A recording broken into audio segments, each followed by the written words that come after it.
Howdy, howdy, howdy, and welcome to the Snort Cast. My name is Diana Nguyen, and you are here for episode 6, and we're going to be interviewing Sashi Perera very soon about comedy and why she uses comedy in her work.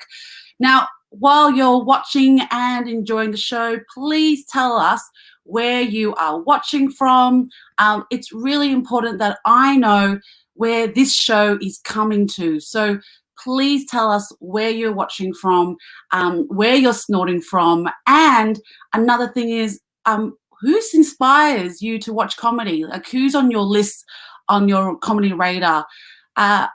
Before I begin, I would like to acknowledge the traditional custodians of this land, the Kulin nations, and pay my respects to the elders, past, present, as we continue to share stories and to learn and to understand the first nation, the first people that were here, that allows me to call Australia home.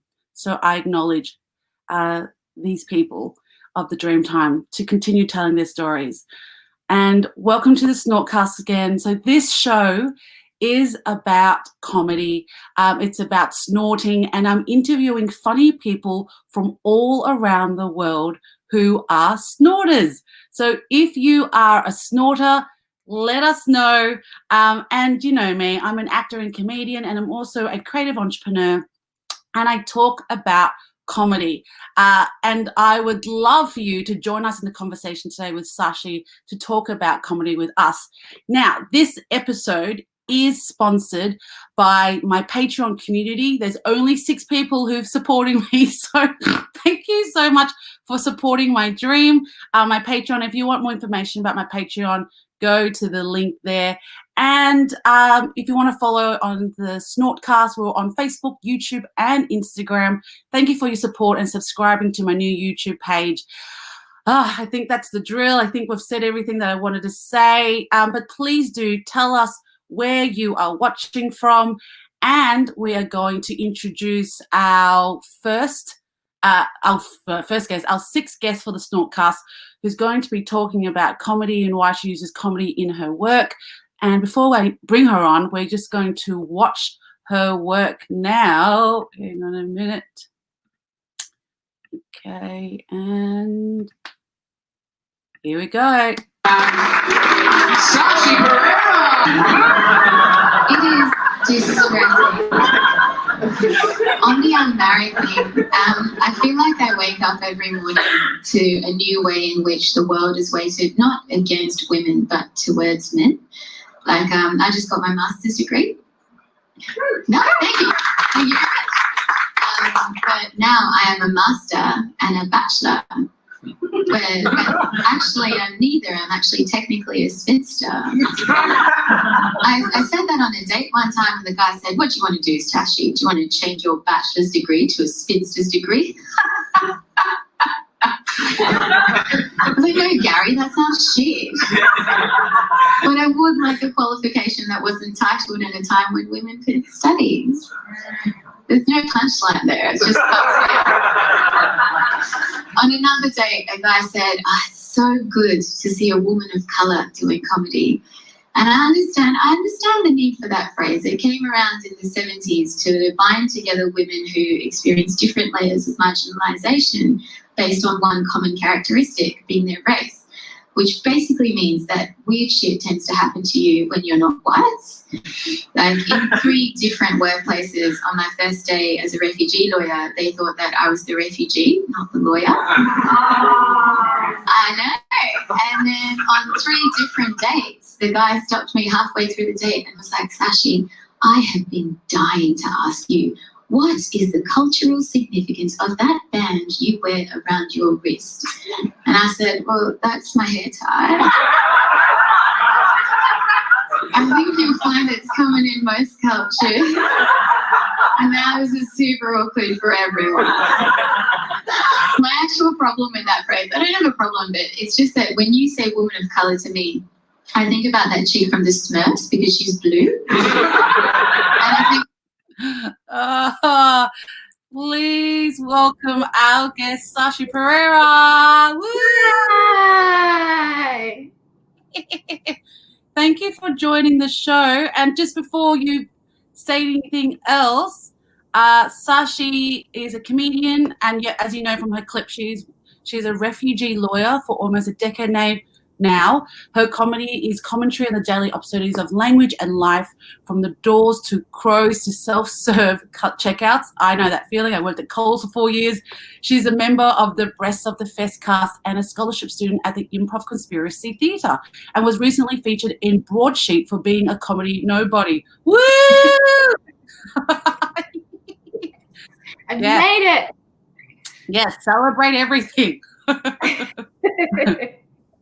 Thank you so much for joining the show, and I want to ask you, the first question I ask all my guests is, who are you? Who am I? I'm the cumulative total of a lot of different experiences, I think. I was born in Sri Lanka. I grew up in Oman, Dubai, and Perth, and then I became a refugee lawyer in Perth. Worked overseas for quite a while. So I worked in Tanzania, Turkey, Philippines, Egypt, and Thailand before coming here to Melbourne to do my master's degree. And then I just never left because it's awesome here. So I think I'm a full Melburnian now is how I would describe myself. Yeah, that's the main description I would use for myself now. Awesome, and welcome to our country. Thank you. Anyone diverse, we say that, don't we?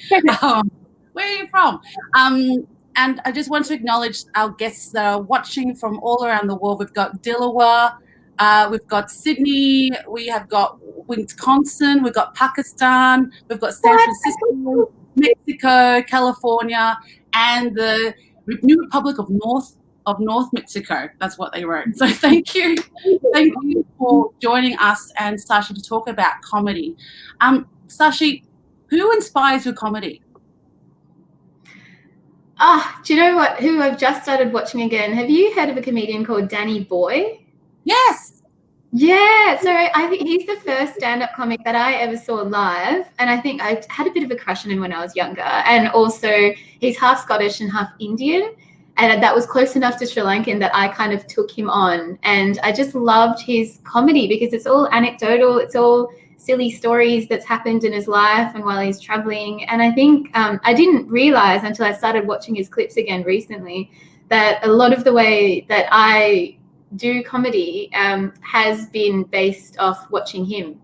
Amazing. He was so popular when I was in uni. Like, I would go to the comedy festival and book tickets and watch him because he understood. Exactly. I think because he's half Scottish and half Indian, he does all these accents, and a lot of his comedy is just about things that happen to him without really punching down on anyone. I went back through his whole show reel on YouTube the last week. Wow. He's an amazing comic. So I think a lot of my comedy's been based off him, actually. Well, there you go, and that's great. Now, my inspiration is Ali Wong. Ta-da! And I love Dave Chappelle. I like how political he gets, and you might agree with this because people have said this, but Robin Williams, because when he goes on stage, he's so energy, and I love that. And I am an energetic performer on stage. Like when I MC, I'm like walking across stage and talking to the audience. For my next question for you is, when did you realize comedy was part of your life? Like, what was the first memory of comedy in your life? I think my earliest memory of comedy, so my parents didn't have a very good relationship when we were younger, so there was a lot of fighting in the house. But the one time that everyone shut up was when Fawlty Towers was on. Oh. And I think that's my earliest memory of comedy. We watched, like, the whole family got together and we shut up and we watched, John Cleese bash a car with a tree branch. I still remember that scene, and that's one of the earliest memories that I have of my family watching comedy. And one thing about my family, like, they all really loved comedy, so we grew up with a lot of TV in our house, and I didn't realize how constantly we consumed funniness. Oh wow, that's awesome. And have you seen that comedy come into your work? Not so much. I think, John Cleese is just an amazing performer. It's very hard to bring that level of energy into stand-up, I think. But Robin Williams also, we used to watch a lot of his movies, and I only recently started listening to his stand-up. Some of his albums are on Spotify. And like you said, he's got so much energy. He's basically the genie in Aladdin all the time. Yeah, amazing. No, I love it. And this is a question I've asked my guests. If you had to write a book about your life, what would the title be called? Oh, no. Bumbling Through. Bumbling Through. That's a good one. I've been making a joke about it because, in COVID, we're reading a lot of books. And, right now the book that I've heard people are reading is Michelle Obama's book, Becoming. So your book would be Bumbling Through? Bumbling Through, yeah. No, awesome. I think this is a much more put together human than I am. And to our audience watching, who is your favorite comedian and why do you follow them? So Sashi just said it was Danny Boy, who's someone I watched the comedy festival every year when he was in town. Who is your favorite comedian to the LinkedIn and Facebook audience? And I do want to acknowledge that the app is not working very well today, so I'm looking at two different screens today. But please let us know and also tell us where you are watching from as we talk to Sashi about comedy and why she uses comedy. How have you used comedy in your storytelling, Sashi? I think all my storytelling has been, I've just been trying to make people laugh since I was a kid, I think. I haven't done many storytelling nights, so I don't know, I'm not sure if your listeners have heard of The Moth.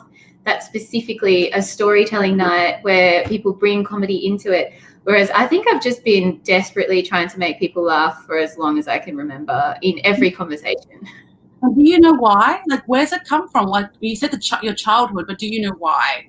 It's in you.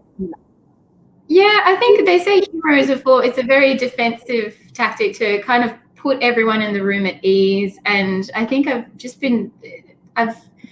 don't like serious situations. I think they make everyone uncomfortable. And I think if we allowed ourselves to laugh a lot more, the world would be a better place. So maybe that's what I'm trying to do, one conversation at a time. Or maybe I'm desperate for attention. I don't know. One conversation at a time. It's because I do a lot of stuff on LinkedIn and a lot of people want to be funny. Why does comedy cut through the shit? Like, because you talk about social commentary, like that video of your work. You talked about this guy going on a date and he asked, where was your headband from? Like, when you do that as a joke, instead of saying, so I went with this guy and he was a racist. Well, you're not a racist. He's ignorant. He's just ignorant, right? Why do you think comedy is so essential in places like that to tell a different story? I think it's essential just to take something small that happens as opposed to, like, there's many racist things that have happened to me over the course of my life. I didn't choose any of them because they weren't particularly funny. But this one small thing I thought was really quite funny because he made quite a large assumption based on the fact that I'm brown, when actually it's just I'm a female and I have long hair. So I think when you take something very simple like that, make it funny and make people think about, oh, that's weird that happens. That's just that second which makes people think twice about something that's happened, which wasn't overly serious. It was funny. But it can be funny and educational, hopefully, sometimes. That's it. And I think that's the value. I think that's where good, smart comedy is essential. That's when you know it's not just the pun or the joke to get a quick laugh. It's when you have process to your joke that allows someone to go, ah. And it's also not attacking the audience, right? It's not saying, you're all racist, this sucks. It's just like, hey, sometimes when you're brown, this happens. That's all. That's it. And if you're watching from home, ask Sashi Perera a question. She can answer anything because she's also a lawyer.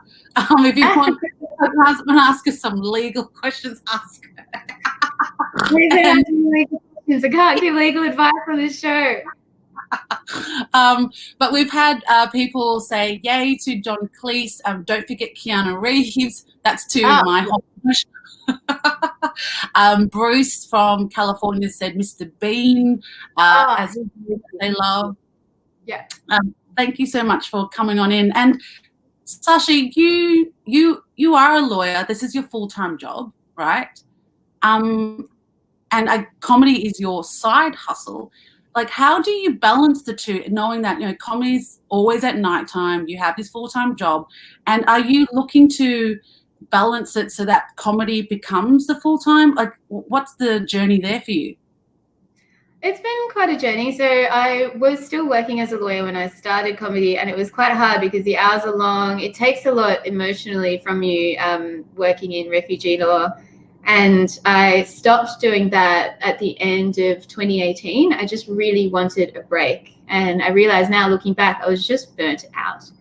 I'd been doing it for 10 years and I needed a break. And now I work for the public service, and which means that I work 9 to 5. I don't have anyone crying in my office. I don't have to ask anyone for money and tell them that their bill's gone over or anything like that. So just having that cutoff where I can leave work at work has meant that I can be out at night at comedy clubs, hustling. So that balance is actually working really well for me at the moment. I don't know if I can go full time just because I don't think I'm that good yet. I'm still at the start of my comedy career, which is an exciting place to be. I don't know where it'll go at the moment. So at the moment, that half balance is working very well for me. Yeah. And I guess having not knowing what's going to happen makes you have that freedom to try things and be random. Like, you're just rogue, really. You're not a comedian right now. Yeah, you're just trying to figure out what works. And all this thinking time in lockdown actually has made me realize that I really want to write a show about working for the UN and working overseas. I used to think it was something that wouldn't be that interesting. And then I was like, why did I think it wouldn't be interesting? I'll find everything funny in there and I'll put it into a show. Bam. And thanks, COVID. Well, yeah, we're in COVID, and thank you for mentioning that word because, for people, we've had to go quite dark into this COVID kind of space and then find light in it. Like, it's the pandemic has really hit people in a good way or bad way, or they're still in that journey of trying to figure it out. Why do you think it's important to use comedy to seek light? It's what gets you through, right? They say if you don't laugh, you'll cry. And I think it's been a dark time. It's been a dark time for so many people. And it's really the only thing that brings me joy, watching things that other people have created. I think everyone's got their own outlet, right? Some people use exercise. Some people make great recipes. I think for me and a lot of the people that I know, you need comedy to get you through. Yeah. And it's perfect that I want to segue to this, which is you were in South America. We've talked about this, but the LinkedIn community don't know your story because I know it'll become a show one day. You'll find the strength to write and make a solo show. But what happened in March? Right. This feels like so long ago, but you're so right. I am very grateful that we've made it back home. So what happened was for anyone watching who's done the W Trek in Patagonia, it's right down the bottom of Chile. And that's where we came out of. So we had a week-long hike where we were so happy and at peace with the world and talking about how great everything was. And we came out hooked into Wi-Fi and the world had melted down, just completely melted down. And we were in Puerto Natales, which is a small island in the south. And we had to get back to the capital and then back home at a time when flights were being cancelled, borders were being closed, the military was coming in. people were really distrusting of travelers, and fairly so, because they saw us as the people who had brought the virus in. And yeah, it was just a hectic time. We just scraped in on one of the last flights that came in from Santiago. Yeah. Yeah, so we're very lucky. And for anyone who is fortunate to follow Sashi's Instagram, oh my God, like that got me through the first week of the pandemic, because I was now concerned about you. I think it was, I'd like to think it was my updates were 75% hilarious and 25%, oh no. Oh my goodness. It was one of the most entertaining dramas to watch. And, the pandemic was, it's a movie itself, but watching your journey, like these two characters try to get out of a country to come back home, was, oh my God, it was a gift. So thank you so much for that. Anytime. And if you are watching from LinkedIn and Facebook, please tell us what has been your nightmare holiday. We would love to hear about it, so that Sashi has a community group she can join called the Pandemic Travel. I'm sorry. I think one of the funniest things about that experience was that everyone back home was saying, just stay. It's beautiful there. You're so lucky. You're coming back to nothing. Just stay. And we were like, look, the national parks are closed. The military is coming in. All the Airbnbs didn't want travelers. So there was nowhere for us to stay or travel around. So, yeah, hectic. Hectic. It is hectic. No, thank you for that. Thank you. That's why I had to have you in the show, because I know it's going to be a great show. You're going to blow up when this show happens, and I'll be saying, yeah, I had her on my show first, people. Go watch it. And I watched another clip of yours recently. You put it on your social media about your mum coming to see your show. And I want to talk about that because, being from, an Asian cultural background where the arts, isn't top priority. It's like, it's an expectation that our parents have culturally. But look, you turned out to be a lawyer, which is amazing.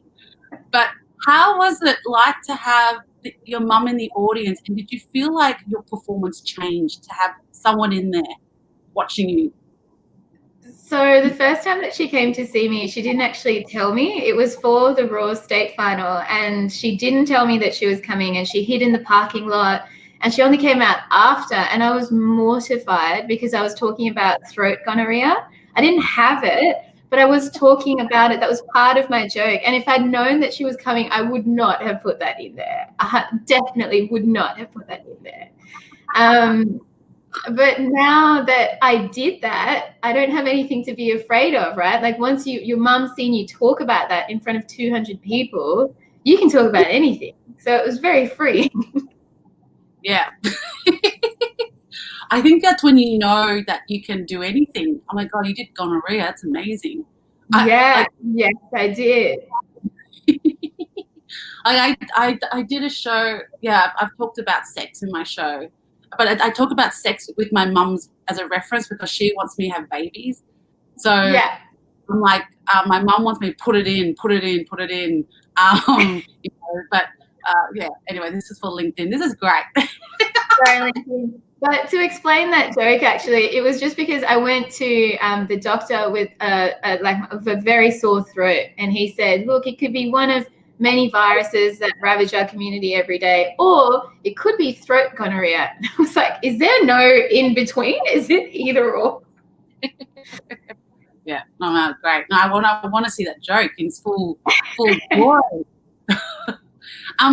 And regarding comedy, and we are jumping around a bit because we talk about women and having your mum in the audience, and then you're part of a wonderful group of women called the Breast of the Fest. Is that right? Yeah. That was supposed to be our comedy festival show this year. Oh no!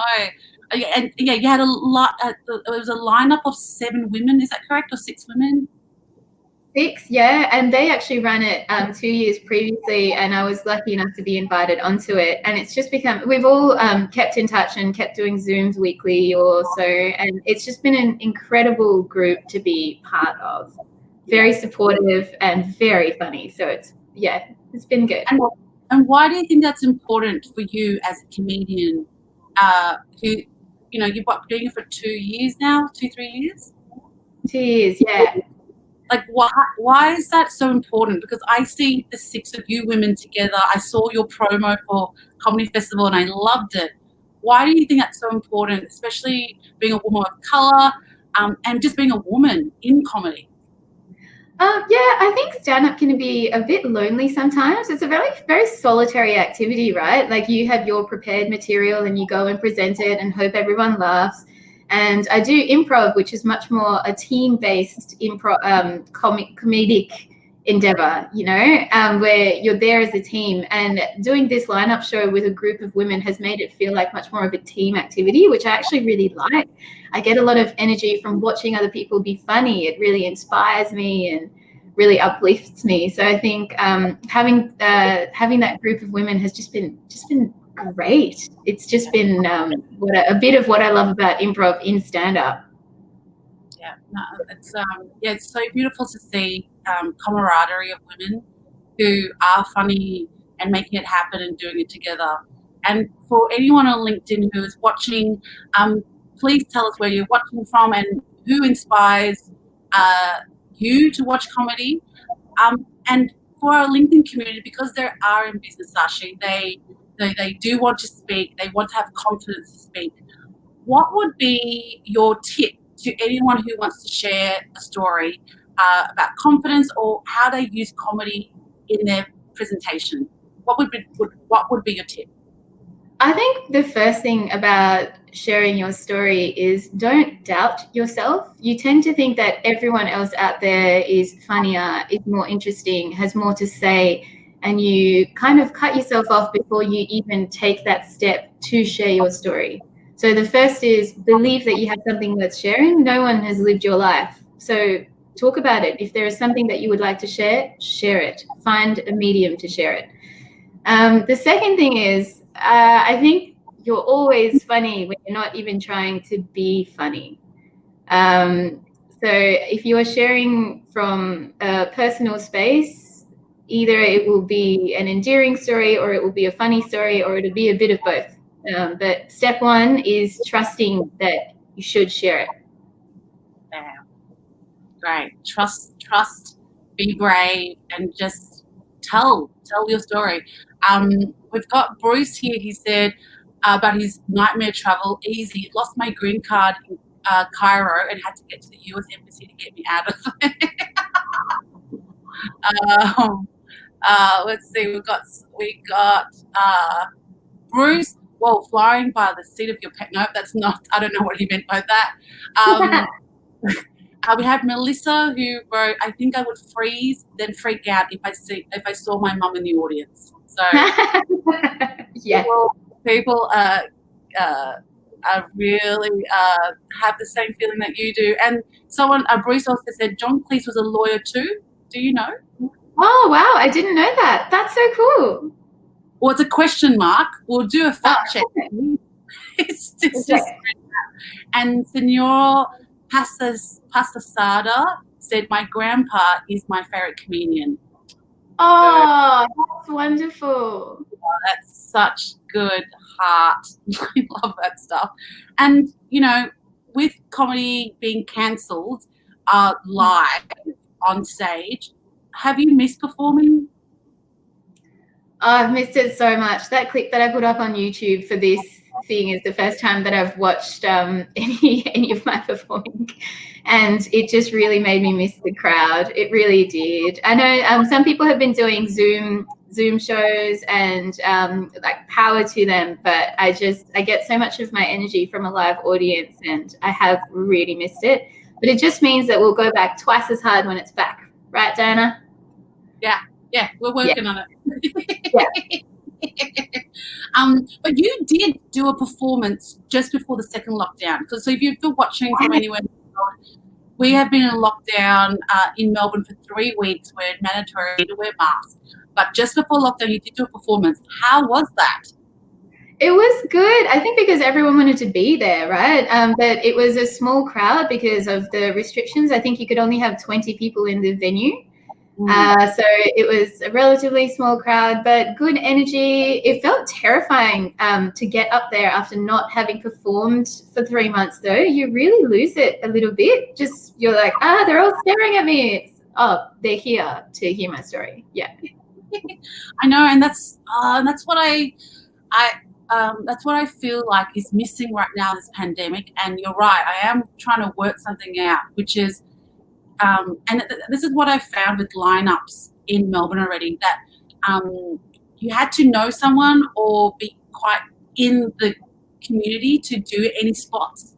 So it prevents us from even practicing, because now with the pandemic, there's only like two or three organizations that are running it. So it means like another 200 to 300 other comedians are just sitting around waiting for the pandemic to go away, and then we can get a chance to play again.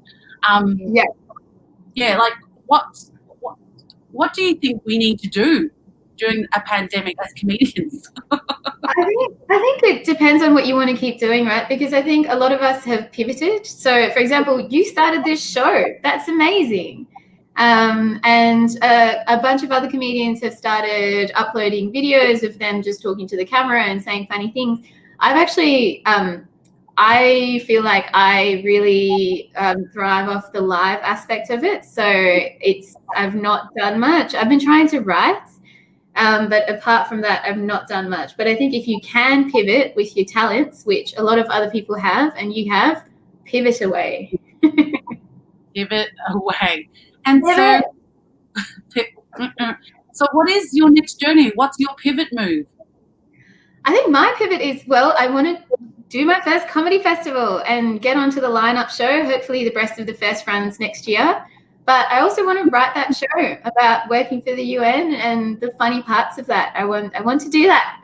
So I think those are my 2 goals for next year. And how long were you working for the UN for? So I worked for them over a 4-year period in 3 different countries. In the Philippines, because yesterday you messaged me and said,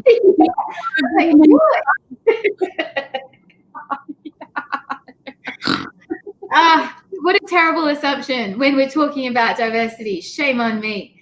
It's fine.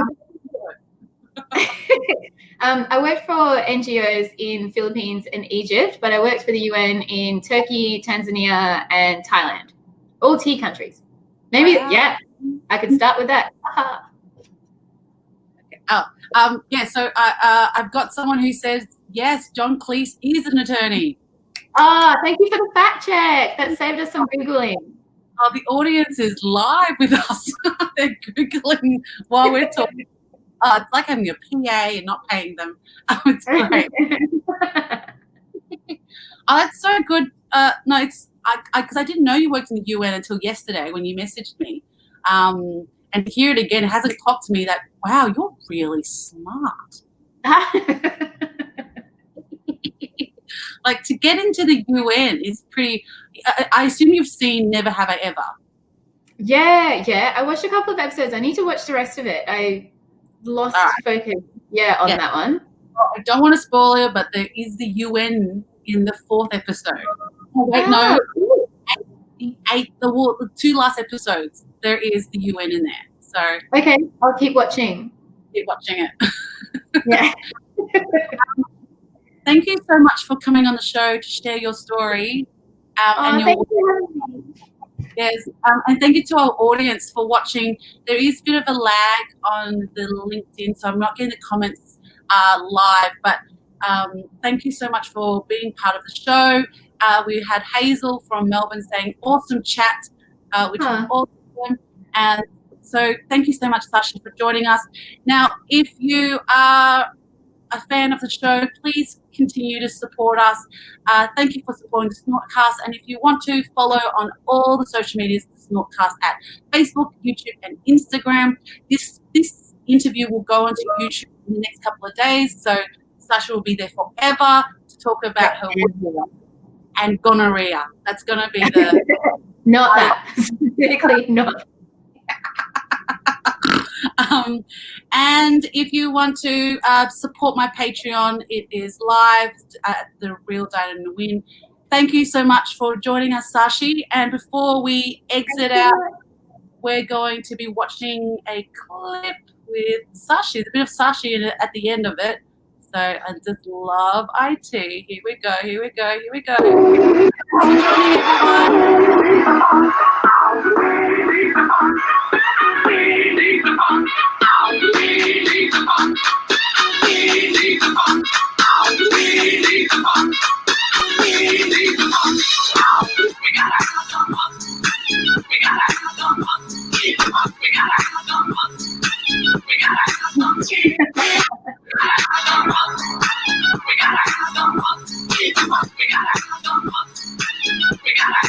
Yeah, baby.